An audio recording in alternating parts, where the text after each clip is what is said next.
Bonjour la team, j'espère que vous allez bien, que vous portez bien vos positions. Quant à moi, je me porte très bien. Nous allons parler du président Kais Saied, le président de la Tunisie, a gâté complètement la fête de M. Emmanuel Macron. Il a mis le doute dans la tête de tout le monde et il a dit vraiment des vérités. Contrairement au président du Sud-Afrique, de l'Afrique du Sud, qui dernièrement a essayé de dire que les Africains n'étaient pas des mendiants, mais qui à la fin du discours a quand même demandé à ces gens-là de donner les 100 000 milliards qu'ils promettent aux Africains. Je me suis dit, comment tu peux dire qu'on n'est pas des mendiants, mais pour finir en demandant quand même les 100 milliards? C'est quand même contradictoire. Donc, j'ai pas trop aimé son discours. Pourtant, j'avais bien aimé le discours poignant du président du Brésil. Aujourd'hui, vous aurez donc un autre style de discours du président de la Tunisie, que nous n'aimons pas d'ailleurs, parce qu'il a montré clairement son côté raciste. Mais ici, c'est un autre contexte. Il a tenu un discours poignant, résistant, un discours qui demande aux puissances actuelles du monde de combattre de manière égale avec tous les pays du monde entier. Le monde vit aujourd'hui une crise et cette crise-là oblige tout le monde de se considérer en tant qu'égal. Mais si vous n'êtes pas capable de le faire, il ne faut pas imaginer que nous pourrions ne serait-ce que à approcher d'une paix dans ce monde-là. Parce qu'aujourd'hui, il est clair, net et précis que le rapport de force est en train de changer de manière totale. Et si vous n'acceptez pas ce changement, alors vous êtes obligé de vous remettre en question. Vous avez toujours géré le monde, vous avez toujours fait du monde ce que vous voulez. Et aujourd'hui, beaucoup de pays dans ce monde sont en train de se rendre compte qu'ils ont tout simplement été utilisés, manipulés, exploités, et donc ils ont envie aujourd'hui être traités de manière équitable. Et si vous n'êtes pas capable d'accepter ça, dites-vous qu'à un moment donné, vous devez faire face à des nations entières qui n'ont plus besoin d'entendre parler de vous. C'est une évidence. Et son discours, pour moi, est plus important que le discours du président de l'Afrique du Sud. La team, écoutons ici Kais Saied. Écoutons. J'ai nos points de vue. Je vais parler en arabe, mais je vais commencer par une boutade. Après Charlie Chaplin, vient le temps de Laurel et Algérie, nos points de vue. Vous vous souvenez peut-être, ou certains d'entre vous se souviennent de la chanson au début de chaque film de ce duo. C'est moi Laurel et toi Hardy, c'est moi le grand et toi le petit. Mesdames et messieurs, avec cet esprit de grand et de petit, on ne peut pas aller vers un monde meilleur. Mesdames et messieurs, on n'est pas petit. Je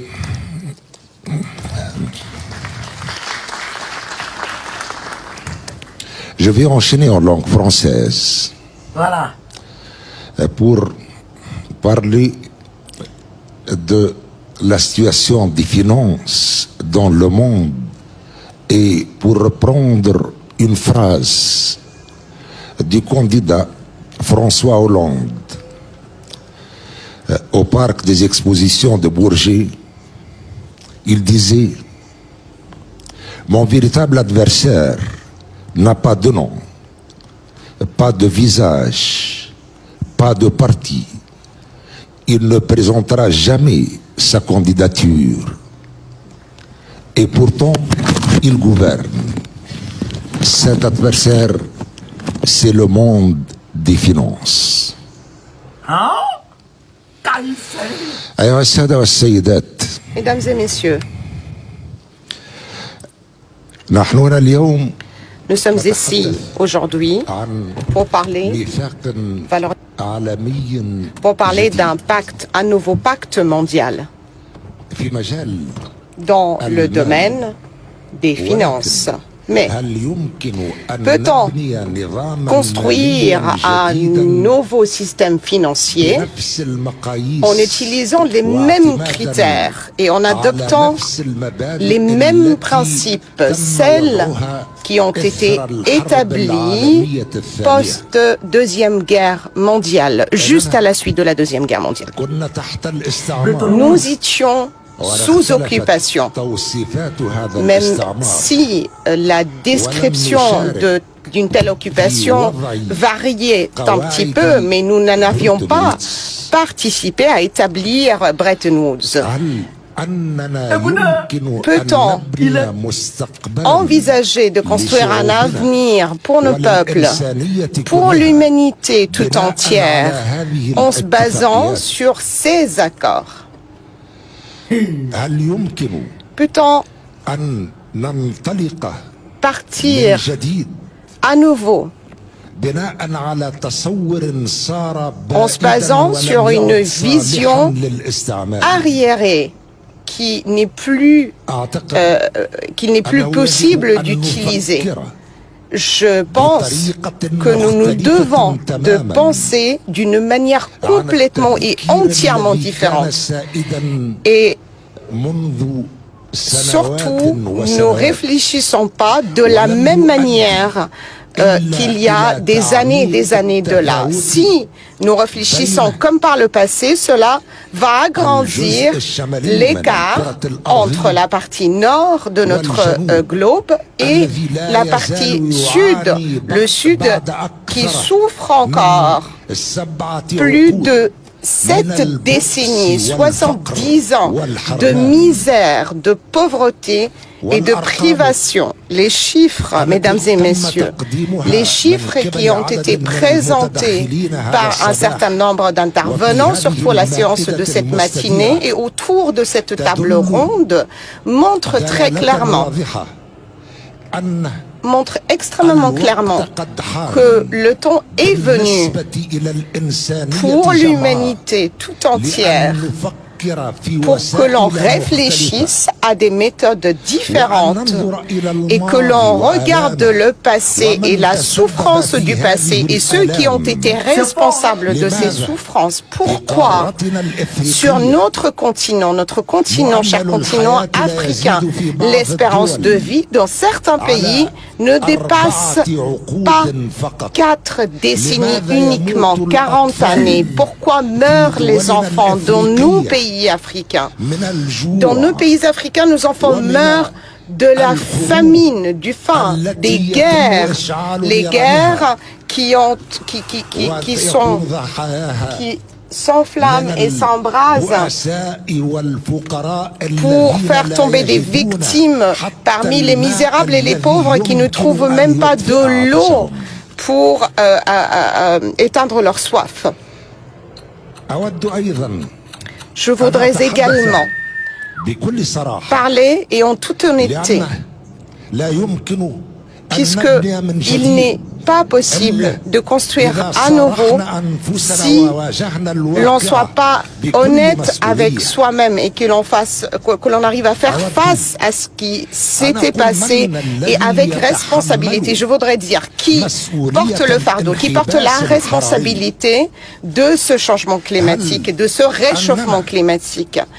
Est-ce que nous avions été à l'origine de ce réchauffement et est-ce qu'on a causé également le fait que la pluie ne tombe plus? Qui porte la responsabilité? Les catastrophes naturelles et autres qu'a connu le monde, et nous avions été aussi victimes de ces pandémies. Le Covid, et vous savez très bien comment les droits de tirage spéciaux ont été distribués et qu'ont obtenu les Africains et qu'a obtenu l'humanité qui vit dans la moitié sud de notre globe terrestre de finances, peut-être un tiers. Et les exemples sont très nombreux de ces catastrophes et de ces pandémies dont nous ne sommes pas responsables du tout. De la vache folle à la grippe aviaire et d'autres. Et nous avons payé un prix très lourd, extrêmement lourd, à ces pandémies, à ces catastrophes. Et vous le savez, et vous avez les chiffres. Vous savez que les dettes qui ont été octroyées à beaucoup des pays ne sont pas allées vers la population et n'ont absolument rien réalisé. C'était des dettes qui ont été séquestrées par la suite. Vous savez qui a pris cet argent-là. Et vous savez ce qui a été pillé et qui se trouve dans les banques dans la partie nord de la planète. Pourquoi ces argents-là ne sont pas retournés? Ils ne retournent pas à nos populations.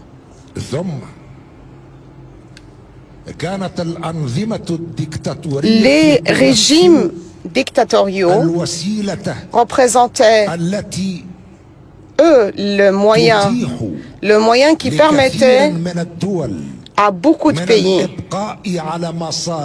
de protéger leurs intérêts et aux dépens des intérêts des peuples en question.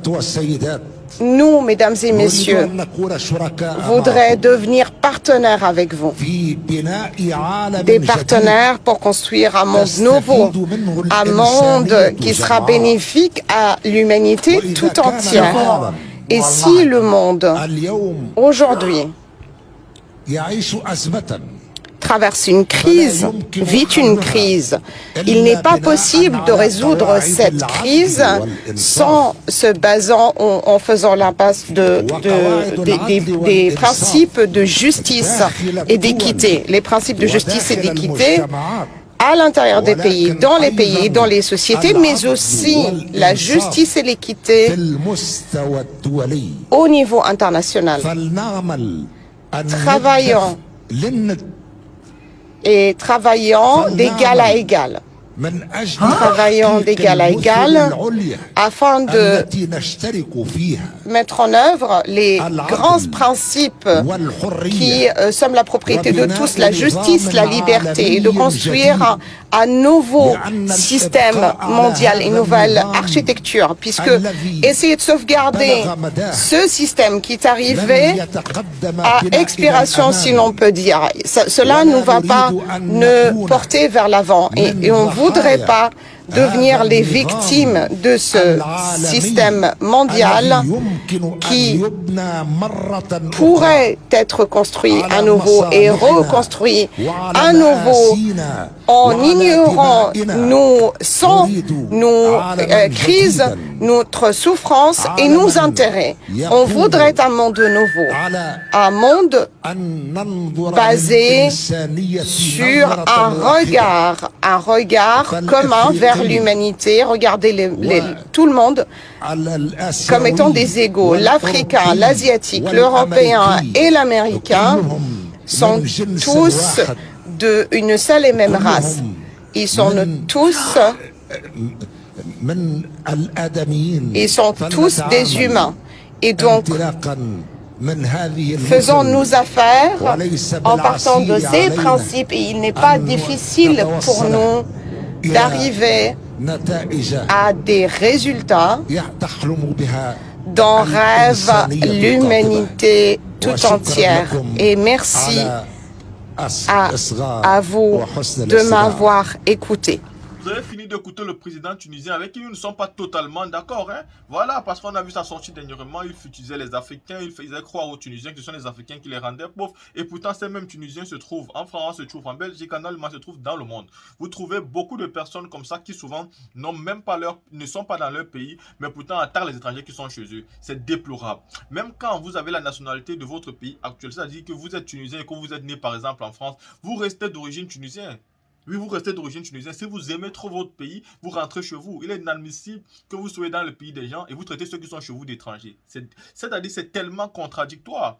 C'est tellement contradictoire, ce n'est pas possible. Donc ici, maintenant, revenons dans le problème actuel parce que Saïed a quand même dit des propos qui nous sommes d'accord avec ça. Vous savez, nous sommes des panafricains.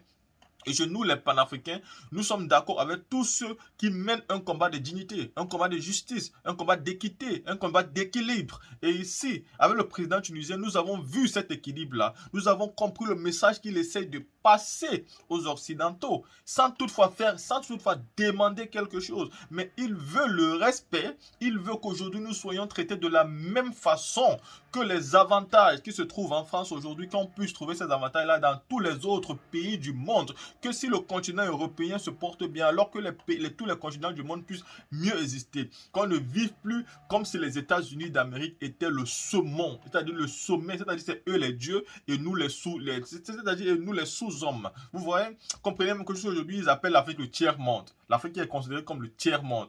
Et ce sont des trucs qui ne peuvent plus continuer à exister. Ce sont des trucs qui doivent totalement changer. Ce sont des trucs qui doivent trouver des solutions. Et pour ça, nous avons besoin des dirigeants forts. Nous avons des dirigeants qui ne sont pas corrompus. Nous avons besoin des dirigeants qui aiment leur pays. Nous avons besoin des dirigeants qui sont d'accord de faire 2 mandats et disparaître. Comment pouvez-vous espérer faire 1 mandat, 2 mandats, 3 mandats, 4 mandats, 5 mandats, 6 mandats, 10 mandats et vous croyez que vous serez toujours fort et croyez que vous aimez votre pays. Qui aime son pays et veut s'éterniser au pouvoir quand bien la Constitution ne le permet pas de faire cela. Ceci étant dit, vous avez écouté la vidéo, commentez et on se voit pour une prochaine vidéo.